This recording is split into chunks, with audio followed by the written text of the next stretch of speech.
video natin ngayon mga maestro ay pag-usapan naman natin itong tungkol sa Personal Economic Relief Allowance. Ayan. So, muli nga pong binuhay ng Alliance of Concerned Teachers, ACT Teachers Party List, sa pagbubukas ng 20th Congress, itong usapin tungkol sa Personal Economic Relief Allowance, kung saan sila po ay isa po ito sa naging priority bill po nila, na kung saan from 2,000 ay igagawin pong 5,000 po ang ating pera if ever pong itong kanilang bill ay maging isang ganap na batas. Alright, so ito nga po yan.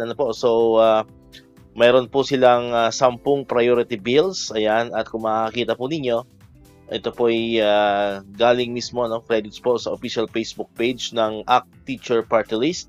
Sa kanila po natin kinuha itong image na ipinapakita natin ngayon, and syempre sa kanila rin po natin kinuha itong information na atin pong ipinamamahagi dito sa video natin. Okay, so panglima po sa priority bill ng ACT Teacher Party List, itong 5,000 Personal Economic Relief Allowance, or tinatawag natin na pera. Alright, so good news po ito kung sakaling magiging isang ganap na batas. Kasi kung maalala po ninyo, in the previous Congress, sa 19th Congress, marami po doong bills about pera increase. Parang kung hindi po tayo nagkakamali, meron yatang 4 or 5, So 4 or 5 version ng increase ng ating pera, pero same lang po, Same lang po doon sa salary increase ng mga bills before, na talagang hindi sila umusad sa Congress, mga kamaestro. Ibig sabihin ng hindi umusad, hanggang yung iba hanggang first reading lang, then pending na hanggang sa natapos po ang ating 19th Congress. So yun po ang ating pinagdarasal at hinihiling na sana nga dito sa 20th Congress ay may iba naman ang istorya, mga kamaestro, katulad nung sa salary increase naman na pinupush ni Senator Bam Aquino, yung 10,000 salary increase, and then yung 50,000 na pinupush din po ng Alliance of Concerned Teachers na entry level.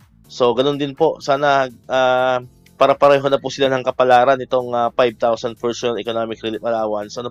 Sana lahat po ito ay umusad ngayong 20th Congress, para naman kahit paano ay malaking tulong ito, kasi sa pagkakalam po ng lahat, sa pagkakalam ko po, ito pong pera ay wala po yung tax. So kung magiging 5,000 po ang ating pera, ibig sabihin 5,000 din pong buo matatanggap natin from 2,000, kasi ang existing po na pera natin na natatanggap natin is 2,000 pesos. Alright?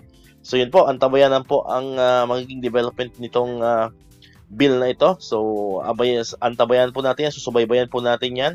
At kung may mga bagong development, kung ito ba ay pumasa na sa first reading, sa second reading, sa third reading, ay susubaybayan po natin yan. Abangan nyo lang po dito sa ating YouTube channel. Alright, so dito ko natatapos itong ating video ngayon, mga kamaestro.